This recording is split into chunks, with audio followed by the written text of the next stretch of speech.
Good afternoon बच्चे। अज आप करेंगे electromagnetic spectrum, last topic of the unit. ठीक है, ये इंपॉर्टेंट है बहुत।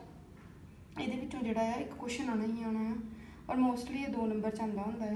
ठीक है, कि जिस तरह जड़ियाँ मतलब वेव्स होंदियां ने EM वेव्स, डिफरेंट टाइप दी जड़ियाँ EM वेव्स होंदियां ने, उन्होंने लाइट भी आती है, रेडियो वेव्स आंदियां ने, माइक्रो वेव्स आंदियां ने।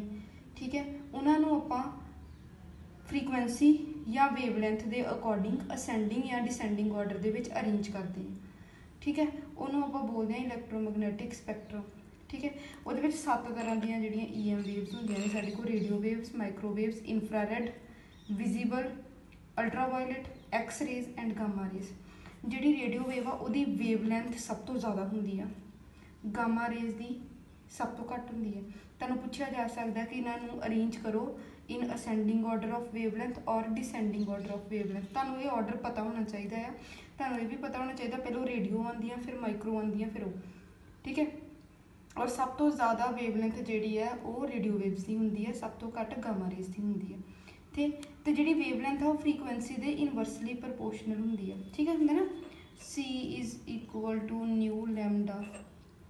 ठीक है, इस तो बाद यह किया होया है oscillation and waves, C is equal to nu lambda frequency and lambda. So जी लैमडा होंगी है वो कि बराबर आ गया C अपॉन न्यू। ये इनवर्सली प्रपोर्शनल है, सॉरी V नहीं न्यू। ठीक है, मतलब जी लॉन्गेस्ट वेवलेंथ है वो फ्रीकुएंसी स्मॉलेस्ट होएगी, जी वेवलेंथ घट है वो फ्रीकुएंसी ज़्यादा होएगी। इधर वेवलेंथ डिक्रीज करती है, इधर वेवलेंथ डिक्रीज करती है, इधर फ्रीकुएंसी डिक्रीज करती है। ठीक है, सो इनक्रीज किधर करती है वेवलेंथ, इधर गामा रेस तो रेडियो वाल वेवलेंथ जी इनक्रीज करती है तो फ्रीकुएंसी उधर डिक्रीज करती है। ठीक है, सो ये चीज़ तुम याद करनी, तुम ये ऑर्डर जोड़ा है याद करना पैना है। ये भी याद करना पैना कि शॉर्टेस्ट वेवलेंथ होंगी है, कि लॉन्गेस्ट, कि स्मॉलेस्ट फ्रीकुएंसी होंगी है, तो कि लार्जेस्ट फ्रीकुएंसी होंगी है। हुण तुहानूं असेंडिंग डिसेंडिंग ऑर्डर भी पूछ सकते हैं। इस तो इलावा तुहानूं वेवलेंथ रेंज पूछी जा सकती है, फ्रीकुएंसी रेंज पूछी जा सकती है, that you have to learn. और वो यूजेस पूछे जा सकते हैं कि ये वाली वेव कित्थे कित्थे यूज होंगी है। So it's topic of learning. ठीक है, तुसीं इहनूं लर्न ही कर सकते हो। ठीक है, एक तरीका वेवलेंथ ते फ्रीकुएंसी कड्ढण दा एक फार्मूला है C is equal to nu lambda. तुहानूं जे वेवलेंथ ते फ्रीकुएंसी दोनों याद नहीं होंदियां पईआं, तुसीं कोई एक चीज़ याद कर लो। वेवलेंथ याद होंदी पई है, सौखे तरीके नाल वेवलेंथ कर लो, फ्रीकुएंसी होंदी पई है तो फ्रीकुएंसी कर लो। ठीक है, तो उत्तों तुसीं वेवलेंथ कढ सकदे हो। सब तो पहले आती है रेडियो वेव्स। रेडियो वेव्स की प्रोडक्शन कितना प्रोड्यूस होंदियां ने, LC सर्किट नाल प्रोड्यूस कीतियां जा सकदियां, इंडक्टर ते कैपेसिटर लगा के जदों आपां उहदे विचों इलैक्ट्रिक करंट की वैल्यू चेंज करते हैं तो रेडियो वेव्स प्रोड्यूस हो जांदियां ने। जां फिर एक्सलरेटिड जिहड़े चार्ज पार्टिकल्स होंदे ने वो भी रेडियो वेव्स प्रोड्यूस कर सकते हैं। इन्हां दी वेवलेंथ जिहड़ी है 0.3 मीटर तो 600 मीटर तक होंदी है, तो इहदी फ्रीकुएंसी जिहड़ी है वो 5 × 10⁵ हर्ट्ज़, 500 किलो का मतलब 10⁻3, 10⁻3 तो 10 की पावर 2 हो गया, 10 की पावर 5 हर्ट्ज़ इंटू 10⁻9 हर्ट्ज़। ठीक है, ये जी फ्रीकुएंसी रेंज आ। ठीक है, जिदा हम मान लो तुम वेवलेंथ तो फ्रीकुएंसी कढ़नी है, थोड़ा बहुत फर्क जरूर आएगा। ठीक है, जिदा हम वेवलेंथ यदी आ 0.3 मीटर तो 600 मीटर तक, हाँ जी 600 मीटर तक यदि वेवलेंथ एक आया। ये हिसाब न अगर फ्रीकुएंसी कढ़ोगे तो C अपॉन लैमडा आएगा, C 3 × 10⁸ लैमडा 0.3। ठीक है, कुछ 10⁻9 आना यदा आंसर, क्योंकि आ ऊपर जाएगा तो 10⁻9 आ जाएगा। 600 वाला करो, 3 × 10⁸ बटा 600। ठीक है, ये आ गया तुहाडे कोल 3/6 तो 10 की पावर 6। ये आ गया तुहाडे कोल 1/2, 1/2 हो गया 0.5 तो 10 की पावर 6, मतलब 5 तो 10 की पावर 5 आ गई। वही रेंज 5 10 की पावर 5 आ गई। एक फ्रीकुएंसी आ गई 3/3 तो 10 की पावर 9, एक आ गई 10 की पावर 9। ठीक है, फ्रीकुएंसी काढ़ी 0.3 नाल इन्नी आई, 600 नाल इन्नी आई। ठीक है, तो फ्रीकुएंसी रेंज दी 5 × 10⁵ तो 10⁻9। ठीक है, मतलब ये है कि जो तुम फ्रीकुएंसी याद कर सकते हो तो फ्रीकुएंसी याद कर लो, अगर वेवलेंथ याद कर सकते हो तो वेवलेंथ याद कर लो। तो वो हिसाब से तुम फ्रीकुएंसी जी है C is equal to nu lambda formula लगा के खुद ब खुद कैलकुलेट कर सकते हो। ਹੁਣ ਰੇਡੀਓ ਵੇਵਸ ਯੂਜ਼ ਕਿੱਥੇ ਹੁੰਦੀਆਂ, ਜ਼ਿਆਦਾਤਰ ਇਹ FM AM ਤੁਸੀਂ ਸੁਣਿਆ ਹੋਣਾ ਰੇਡੀਓਜ਼ ਦੇ ਵਿੱਚ FM AM ਉਹਨਾਂ 'ਚ ਯੂਜ਼ ਹੁੰਦੀਆਂ ਨੇ, ਠੀਕ ਹੈ। ਪਰ ਇਹਨਾਂ ਦੇ ਬੈਂਡ ਅਲੱਗ-ਅਲੱਗ ਨੇ।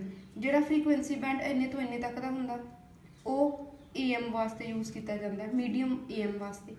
ਜਿਹੜਾ 3 ਤੋਂ ਇੰਨੇ ਤੱਕ ਦਾ ਹੁੰਦਾ ਉਹ ਸ਼ਾਰਟ AM ਵਾਸਤੇ ਯੂਜ਼ ਕੀਤਾ ਜਾਂਦਾ। ਜਿਹੜਾ ਫ੍ਰੀਕੁਐਂਸੀ ਬੈਂਡ ਇੰਨੇ ਤੋਂ 54 ਤੋਂ ਇੰਨੇ 890 ਤੱਕ ਦਾ ਹੁੰਦਾ ਉਹ TV ਪ੍ਰੋਗਰਾਮ ਵਿੱਚ ਯੂਜ਼ ਕੀਤਾ ਜਾਂਦਾ।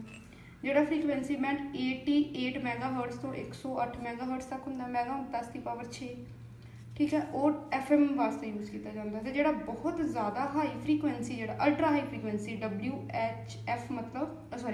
UHF ਮਤਲਬ ਅਲਟਰਾ ਹਾਈ ਫ੍ਰੀਕੁਐਂਸੀ ਜਿਹੜੀਆਂ ਰੇਡੀਓ ਵੇਵਸ ਹੁੰਦੀਆਂ ਨੇ ਉਹ ਫੋਨਸ 'ਚ ਯੂਜ਼ ਕੀਤੀਆਂ ਜਾਂਦੀਆਂ ਨੇ ਵੋਇਸ ਕਮਿਊਨੀਕੇਸ਼ਨ ਵਾਸਤੇ, ਠੀਕ ਹੈ। ਸੋ ਜ਼ਿਆਦਾਤਰ ਜਿਹੜਾ ਰੇਡੀਓ ਵੇਵਸ ਆ ਉਹਨਾਂ ਦਾ ਯੂਜ਼ ਜਿਹੜਾ ਆ FM AM TV broadcasting voice communication ਦੇ ਵਿੱਚ ਕੀਤਾ ਜਾਂਦਾ ਹੈ, ਠੀਕ ਹੈ। ਨੈਕਸਟ ਆਉਂਦੀਆਂ ਨੇ ਮਾਈਕ੍ਰੋਵੇਵਸ। ਮਾਈਕ੍ਰੋਵੇਵਸ ਜਿਹੜੇ ਹੁੰਦੇ ਨੇ ਉਹ ਪ੍ਰੋਡਿਊਸ ਕਰਨ ਲਈ ਆਪਾਂ ਔਸੀਲੇਟਰਸ ਯੂਜ਼ ਕਰਦੇ ਹਾਂ, ਕਿ ਆਪਾਂ ਇਲੈਕਟ੍ਰੋਨਸ ਨੂੰ ਔਸੀਲੇਟ ਕਰਦੇ ਹਾਂ, ਠੀਕ ਹੈ। ਅਤੇ ਜਿਹੜੇ ਇਲੈਕਟ੍ਰੋਨਸ, ਕੈਵਿਟੀ ਦਾ ਮਤਲਬ ਹੁੰਦਾ ਹੈ ਖਾਲੀ ਜਗ੍ਹਾ। ਕਈ ਵਾਰ ਟੁੱਥ ਕੈਵਿਟੀ ਦਾ ਸੁਣਿਆ ਹੋਣਾ, ਮਤਲਬ ਜਿਹੜੀ ਦੰਦ ਦੇ ਅੰਦਰ ਉਹ ਖਾਲੀ ਜਗ੍ਹਾ ਹੋ ਜਾਂਦੀ ਹੈ। ਕੈਵਿਟੀ ਦਾ ਮਤਲਬ ਹੁੰਦਾ ਖਾਲੀ ਜਗ੍ਹਾ। ਜਦੋਂ ਆਪਾਂ ਕਿਸੇ ਖਾਲੀ ਜਗ੍ਹਾ ਦੇ ਵਿੱਚ ਇਲੈਕਟ੍ਰੋਨ ਔਸੀਲੇਟ ਕਰਦੇ ਹਾਂ ਅਤੇ ਮਾਈਕ੍ਰੋਵੇਵਸ ਪ੍ਰੋਡਿਊਸ ਹੁੰਦੀਆਂ ਨੇ। ਉਹਨਾਂ ਦੇ ਵਿੱਚ ਕਲਿਸਟਰੋਨ ਹੈ, ਮੈਗਨੀਟ੍ਰੋਨ, ਗਨ ਡਾਇਓਡਸ, ਇਹ ਜਿਹੜੇ ਨੇ ਔਸੀਲੇਟਰਸ ਨੇ, ਠੀਕ ਹੈ, ਜਿਹੜੇ ਆਪਾਂ ਯੂਜ਼ ਕਰਦੇ ਹਾਂ ਮਾਈਕ੍ਰੋਵੇਵਸ ਪ੍ਰੋਡਿਊਸ ਕਰਨ ਵਾਸਤੇ। ਇਹਨਾਂ ਦੀ ਜਿਹੜੀ ਵਰਕਿੰਗ ਆ ਉਹ MSc ਫਿਜ਼ਿਕਸ 'ਚ ਆਉਂਦੀ ਹੈ। ਇਹ ਵਾਲੀਆਂ ਡਿਵਾਈਸਿਸ MSc 'ਚ ਪੜ੍ਹੀਆਂ ਜਾਂਦੀਆਂ ਨੇ, ਠੀਕ ਹੈ। ਹੁਣ ਇਹਦੀ ਵੇਵਲੈਂਥ ਰੇਂਜ ਇੰਨੀ ਹੈ ਅਤੇ ਫ੍ਰੀਕੁਐਂਸੀ ਰੇਂਜ ਇੰਨੀ ਹੈ। ਸਿਮਿਲਰਲੀ ਤੁਸੀਂ ਇਹਨੂੰ ਓਬਵੀਅਸਲੀ ਪਿੱਛੇ ਜਿਸ ਤਰ੍ਹਾਂ ਮੈਂ ਪਿਛਲੀ ਸੋਲਵ ਕਰਕੇ ਦਿਖਾਈ ਹੈ ਵਾਲੀ, ਤੁਸੀਂ ਇਹਨੂੰ ਵੀ ਸੋਲਵ ਕਰਕੇ ਦੇਖ ਸਕਦੇ ਹੋ, ਠੀਕ ਹੈ। ਨੈਕਸਟ ਇਹਦੇ ਯੂਜ਼ਿਸ, ਸਭ ਤੋਂ ਪਹਿਲਾਂ ਰਡਾਰ 'ਚ ਯੂਜ਼ ਕੀਤੀਆਂ ਜਾਂਦੀਆਂ ਨੇ ਰੇਡੀਓ, ਇਹਦੇ ਮੈਂ ਤੁਹਾਨੂੰ ਫੁੱਲ ਫਾਰਮ ਕਰਾਈ ਹੈ, ਠੀਕ ਹੈ।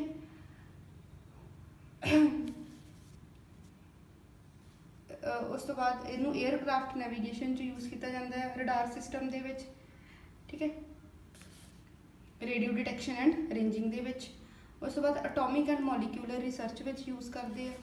ਮਾਈਕ੍ਰੋਵੇਵ ਓਵਨ 'ਚ ਯੂਜ਼ ਕਰਦੇ ਆ। ਕੁਕਿੰਗ ਫੂਡ, ਘਰ ਵਿੱਚ ਮਾਈਕ੍ਰੋਵੇਵ ਓਵਨ ਹੁੰਦੇ ਆ, ਠੀਕ ਹੈ, ਕੁਕਿੰਗ ਫੂਡ ਕਰਨ ਵਾਸਤੇ ਜਾਂ ਫਿਰ ਵਾਰਮਿੰਗ ਕਰਨ ਵਾਸਤੇ, ਉਹਨੂੰ ਗਰਮ ਕਰਨ ਵਾਸਤੇ ਜਾਂ ਖਾਣਾ ਬਣਾਉਣ ਵਾਸਤੇ ਯੂਜ਼ ਕਰਦੇ ਆ। ਸੈਲੂਲਰ ਫੋਨਸ ਦੇ ਵਿੱਚ ਵੀ ਮਾਈਕ੍ਰੋਵੇਵਸ ਯੂਜ਼ ਹੋ ਜਾਂਦੀਆਂ ਨੇ। ਵੈਦਰ ਜਿਹੜੀ ਰਡਾਰ ਹੁੰਦੀ ਹੈ, ਜਿਹੜੀ ਵੈਦਰ ਚੈੱਕ ਕਰਦੀ ਹੈ, ਉਹਦੇ 'ਚ ਵੀ ਮਾਈਕ੍ਰੋਵੇਵਸ ਯੂਜ਼ ਹੁੰਦੀਆਂ ਨੇ। ਨੈਕਸਟ ਆਉਂਦੇ ਨੇ ਇਨਫਰਾਰੈਡ। ਇਨਫਰਾਰੈਡ ਜਿਹੜੀਆਂ ਹੁੰਦੀਆਂ ਨੇ ਉਹ ਪ੍ਰੋਡਿਊਸ ਹੁੰਦੀਆਂ ਨੇ by the vibration of atoms and molecules. ਜਦੋਂ ਐਟਮਸ ਅਤੇ ਮੋਲੀਕਿਊਲਸ ਵਾਈਬ੍ਰੇਟ ਕਰਦੇ ਆ ਉਹਨੂੰ ਆਪਾਂ ਕੀ ਕਹਿੰਦੇ ਆ, ਉਦੋਂ IR ਜਿਹੜੀਆਂ ਨੇ ਇਨਫਰਾਰੈਡ ਰੇਜ਼ ਪ੍ਰੋਡਿਊਸ ਹੁੰਦੀਆਂ ਨੇ। ਇਹਨਾਂ ਨੂੰ ਹੀਟ ਵੇਵਸ ਵੀ ਕਿਹਾ ਜਾਂਦਾ ਆ। ਹੌਟ ਬੋਡੀਜ਼ ਜਿਹੜੀਆਂ ਹੁੰਦੀਆਂ ਨੇ ਉਹ IR ਜਿਹੜੀਆਂ ਨੇ ਉਹ ਐਮਿਟ ਕਰਦੀਆਂ ਨੇ। ਉਸ ਤੋਂ ਬਾਅਦ ਇਹਦੀ wavelength and frequency range that you have to learn. Uses ਦੇਖੋ, ਮਸਕੂਲਰ ਪੇਨ ਨੂੰ ਟਰੀਟ ਕਰਨ ਵਾਸਤੇ ਯੂਜ਼ ਹੁੰਦਾ, ਅਗਰ ਮਸਲਸ ਪੇਨ ਹੈ ਉੱਥੇ ਯੂਜ਼ ਕਰ ਸਕਦੇ ਹਾਂ। ਅਗਰ ਕੋਈ ਏਂਸ਼ੀਐਂਟ ਵਾਲ ਹੁੰਦਾ ਪੁਰਾਣੀਆਂ ਦੀਵਾਰਾਂ ਦੇ ਉੱਤੇ ਕਈ ਵਾਰ ਸੀਕਰੇਟ ਰਾਈਟਿੰਗ ਲਿਖੀ ਹੁੰਦੀ ਹੈ, ਠੀਕ ਹੈ, ਉਹਨੂੰ ਰਿਵੀਲ ਕਰਨ ਵਾਸਤੇ ਵੀ ਹਾਂ ਇੱਥੇ ਕੁਝ ਲਿਖਿਆ ਹੋਇਆ ਤੇ ਇਹਦਾ ਕੀ ਮਤਲਬ ਹੈ, ਉਹ ਰਿਵੀਲ ਕਰਨ ਵਾਸਤੇ ਯੂਜ਼ ਕੀਤੀਆਂ ਜਾਂਦੀਆਂ ਨੇ, ਠੀਕ ਹੈ। IR ਵੇਵਸ ਜਿਹੜੀਆਂ ਸਨ ਤੋਂ ਨਿਕਲਦੀਆਂ ਨੇ ਉਹ ਅਰਥ ਦਾ ਟੈਂਪਰੇਚਰ ਠੀਕ ਰੱਖਦੀਆਂ ਨੇ, ਮਤਲਬ ਅਰਥ ਨੂੰ ਗਰਮ ਰੱਖਦੀਆਂ ਨੇ। ਇੱਕ IR ਰਿਮੋਟਸ ਵੀ ਹੁੰਦੇ ਨੇ ਜਿਹੜੇ ਕਿ VCD ਮਿਊਜ਼ਿਕ ਵਗੈਰਾ TV ਨੂੰ ਚਲਾਉਣ ਵਾਸਤੇ ਯੂਜ਼ ਕੀਤੇ ਜਾਂਦੇ। ਉਸ ਤੋਂ ਬਾਅਦ ਸੈਟੇਲਾਈਟਸ, ਅਰਥ ਸੈਟੇਲਾਈਟ ਵਿੱਚ ਵੀ IR ਯੂਜ਼ ਕੀਤੀਆਂ ਜਾਂਦੀਆਂ ਨੇ ਕ੍ਰੌਪਸ ਦੀ ਗਰੋਥ ਨੂੰ ਵੇਖਣ ਵਾਸਤੇ, ਠੀਕ ਹੈ। ਉਸ ਤੋਂ ਬਾਅਦ ਇਹ ਜਿਹੜੀਆਂ ਹੁੰਦੀਆਂ ਨੇ IR ਵੇਵਸ, ਠੀਕ ਹੈ, ਇਹ ਨਾਈਟ ਵਿੱਚ ਜਿਹੜੀਆਂ ਨੇ ਕਿਸੇ ਚੀਜ਼ ਨੂੰ ਵਿਜ਼ੀਬਲ ਕਰ ਸਕਦੀਆਂ ਨੇ। ਇਸ ਕਰਕੇ ਅਗਰ ਮੰਨ ਲਓ ਕਿ ਕੋਈ ਵਾਰਫੇਅਰ, ਮਤਲਬ ਕੋਈ ਲੜਾਈ ਚੱਲ ਰਹੀ ਹੈ ਜਾਂ ਕੁਛ ਵੀ ਚੱਲ ਰਿਹਾ ਅਤੇ ਆਪਾਂ ਕੋਈ ਵੀ ਜਿਹੜਾ ਅਗੇਂਸਟ ਹੋਏਗਾ ਤੁਹਾਡੇ ਇਨਸਾਨ, ਉਹਨੂੰ ਅਗਰ ਤੁਸੀਂ ਡਿਟੈਕਟ ਕਰਨਾ ਹੈ ਅਤੇ ਰਾਤ ਨੂੰ ਵੇਖਣ ਦੇ ਵਿੱਚ ਜਿਹੜੀਆਂ ਡਿਵਾਈਸਿਸ ਜਿਹੜੀਆਂ ਨੇ ਯੂਜ਼ ਹੁੰਦੀਆਂ ਨੇ ਉਹਨਾਂ 'ਚ IR ਯੂਜ਼ ਹੁੰਦੀਆਂ ਨੇ, ਠੀਕ ਹੈ। ਫੌਗੀ ਕੰਡੀਸ਼ਨ, ਇਹ ਜਿਹੜੀਆਂ ਹੁੰਦੀਆਂ ਨੇ ਜਦੋਂ ਬਹੁਤ ਜ਼ਿਆਦਾ ਫੌਗ ਪਈ ਹੋਵੇ, ਬਾਹਰ ਧੁੰਦ ਪਈ ਹੋਵੇ ਅਤੇ IR ਜਿਹੜੀਆਂ ਹੁੰਦੀਆਂ ਨੇ ਉਹਨਾਂ 'ਚੋਂ ਪਾਸ ਹੋ ਜਾਂਦੀਆਂ ਨੇ ਬੜੀ ਆਸਾਨੀ ਦੇ ਨਾਲ। ਇਸ ਕਰਕੇ ਅਗਰ ਆਪਾਂ ਕਿਸੇ ਉੱਚੀ ਜਗ੍ਹਾ ਤੋਂ ਫੋਟੋ ਲੈਣੀ ਆ ਅਤੇ ਨੀਚੇ ਬਹੁਤ ਜ਼ਿਆਦਾ ਫੌਗ ਪਈ ਹੋਈ ਹੈ, ਸਾਨੂੰ ਕੁਛ ਦਿਖਾਈ ਨਹੀਂ ਦੇ ਰਿਹਾ, ਅਗਰ ਉਹਦਾ ਵਿੱਚ ਆਪਾਂ IR ਯੂਜ਼ ਕਰ ਸਕਦੇ ਹਾਂ ਤਾਂ ਕਿ ਬਹੁਤ ਜ਼ਿਆਦਾ ਧੁੰਦ ਪੈਣ ਦੇ ਬਾਵਜੂਦ ਵੀ ਕਲੀਅਰ ਫੋਟੋਗ੍ਰਾਫ ਜਿਹੜੀ ਆ ਉਹ ਕਲਿੱਕ ਹੋ ਸਕੇ। ਨੈਕਸਟ ਹੈ ਵਿਜ਼ੀਬਲ ਲਾਈਟ। ਵਿਜ਼ੀਬਲ ਲਾਈਟ ਉਦੋਂ ਐਮਿਟ ਹੁੰਦੀ ਹੈ ਜਦੋਂ ਇੱਕ ਇਲੈਕਟ੍ਰੋਨ ਜਿਹੜਾ ਜੰਪ ਕਰਦਾ ਹੈ ਹਾਇਰ ਐਨਰਜੀ ਲੈਵਲ ਤੋਂ ਲੋਅਰ ਐਨਰਜੀ ਲੈਵਲ ਦੇ ਵਿੱਚ। ਐਟਮ ਦੀ ਹਾਇਰ ਐਨਰਜੀ ਤੋਂ ਜਦੋਂ ਉਹ ਲੋਅਰ ਐਨਰਜੀ ਲੈਵਲ ਦੇ ਵਿੱਚ ਜਿਹੜਾ ਆ ਉਹ ਜੰਪ ਕਰੇਗਾ ਅਤੇ ਫਿਰ ਵਿਜ਼ੀਬਲ ਲਾਈਟ ਜਾਂ ਰੇਜ਼ ਬਾਹਰ ਨਿਕਲਦੀਆਂ ਨੇ। ਉਹਨਾਂ ਦੀ ਵੇਵਲੈਂਥ ਅਤੇ ਉਹਨਾਂ ਦੀ ਫ੍ਰੀਕੁਐਂਸੀ ਗਿਵਨ ਹੈ। ਹੁਣ ਵਿਜ਼ੀਬਲ ਲਾਈਟ ਜਿਹੜੀ ਹੈ ਉਹ ਸਭ ਤੋਂ ताइयां भी जे विजिबल लाइट होंदी है तो तुहानूं दिखाई दिंदा है। मतलब विजिबल लाइट जिहड़ी है उहदी हेल्प दे नाल ह्यूमन बींग्स जिहड़े ने वो इधर उधर जो भी दुनिया ते चीज़ां ने उन्होंने देख पाते हैं। फोटोग्राफी लिए विजिबल लाइट जरूरी है। ऑप्टिकल माइक्रोस्कोपी माइक्रोस्कोप के मतलब माइक्रोस्कोप यूज़ करते हैं आप, ऑप्टिक्स आती है, ठीक है, जिस आप लाइट वगैरह बारे पढ़ते हैं वो इन्हों का यूज़ होंगे। एस्ट्रोनॉमी यूज़ होंगे, ठीक है। सब तो एक सोर्स भी है एनर्जी का, ठीक है। Visible light is a source of energy for human life. Next है यूवी। यूवी जड़ियाँ ने हॉट बॉडीज़ प्रोड्यूस करदियाँ ने। सब तो वड्डा जिहड़ा सोर्स है यूवी का वो है सन, ठीक है।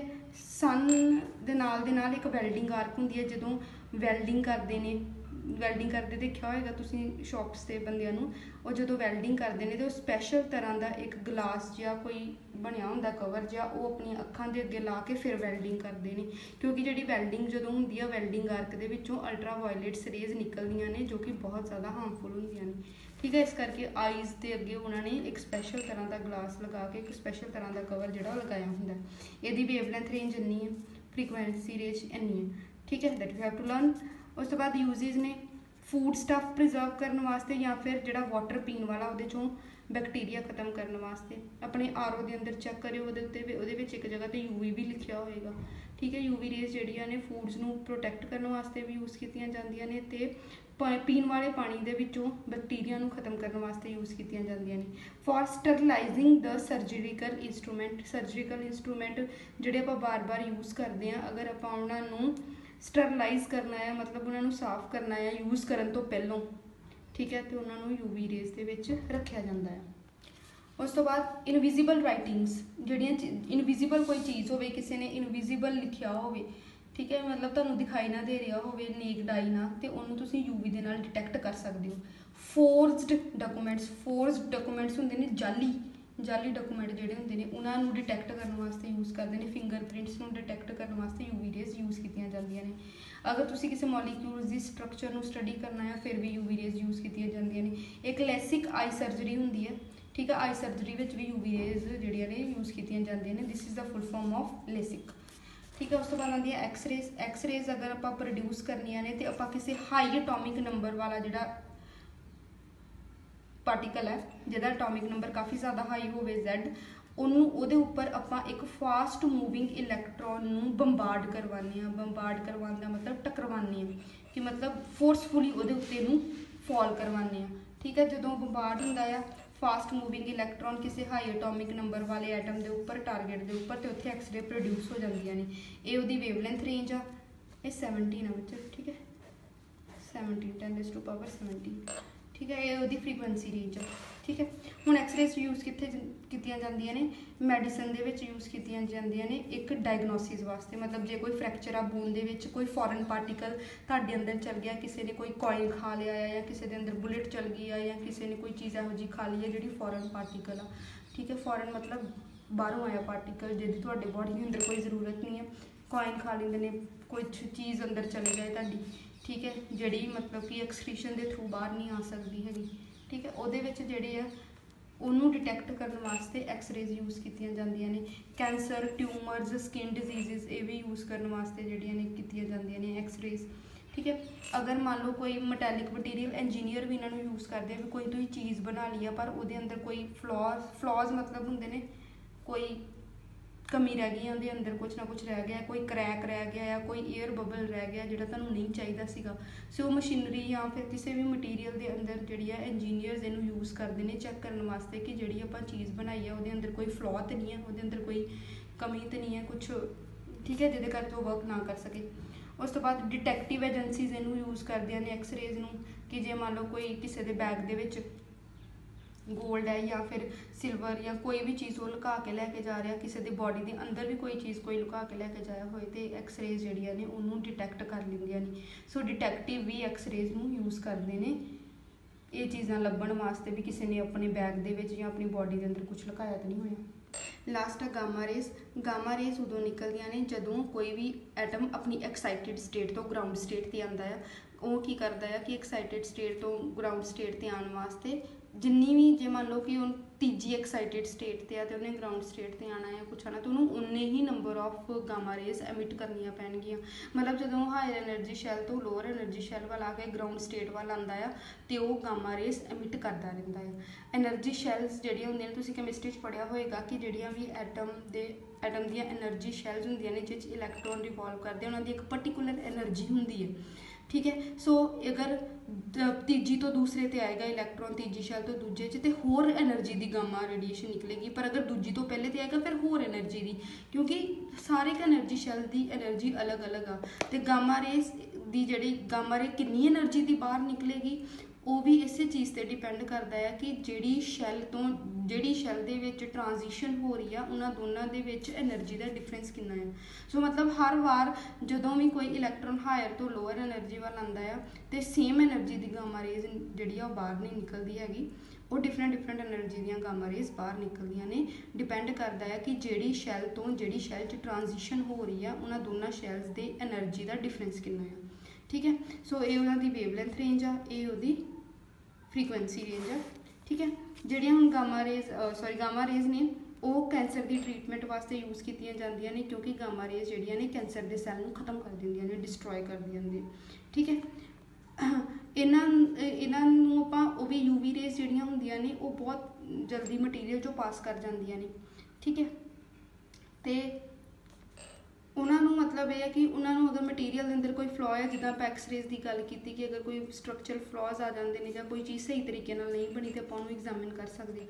फूड प्रिजर्वेशन वास्ते गामा रेज भी यूज़ की जांदियां ने, यूवी भी की जांदियां ने, तो आप गामा रेज भी यूज़ कर सकते हैं, ठीक है। एटॉमिक न्यूक्लियाई जिहड़ा है, एटॉमिक न्यूक्लियस की स्ट्रक्चर बारे अगर सानू कोई इंफॉर्मेशन चाहिए है या कोई एक्सपेरीमेंट्स आप करना चाहते हैं, that will be done with the help of gamma rays. So with this your unit number 5 has been completed.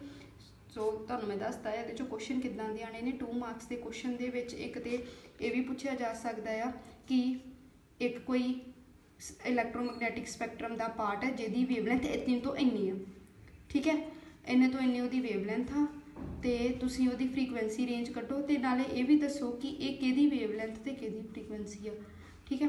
फिर तुसीं की करोगे, वेवलेंथ तो फ्रीकुएंसी कड्डोगे, C is equal to nu lambda लैके, फिर तुसीं देखोगे कि ये फ्रीकुएंसी किहदी है, गामा रेज की है। फिर तुसीं गामा रेज के 2 यूजेज लिख दोगे।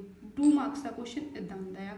2 मार्क्स ज़्यादातर यूजेज पूछे जाते हैं, ठीक है। तो 1 मार्क्स भी तुहानू फ्रीकुएंसी रेंज वेवलेंथ रेंज दित्ती हो सकती है, तो पूछा जा सकता है कि दसो ये किहदी है, ठीक है। सो मतलब कि ये चीज़ के वाली यूनिट के लर्निंग बहुत ज़्यादा मैटर करती है। ध्यान दे नाल किसी ना किसी ट्रिक के नाल तुहानू ये चीज़ नूं जिहड़ा लर्न करना पैना जिद्दां तुहानू सौखा लगता है, ठीक है। उन्हों का ऑर्डर याद होना चाहिए इलैक्ट्रोमैगनैटिक स्पैक्ट्रम दी सारिया रेज का, ठीक है। So I hope you understand it.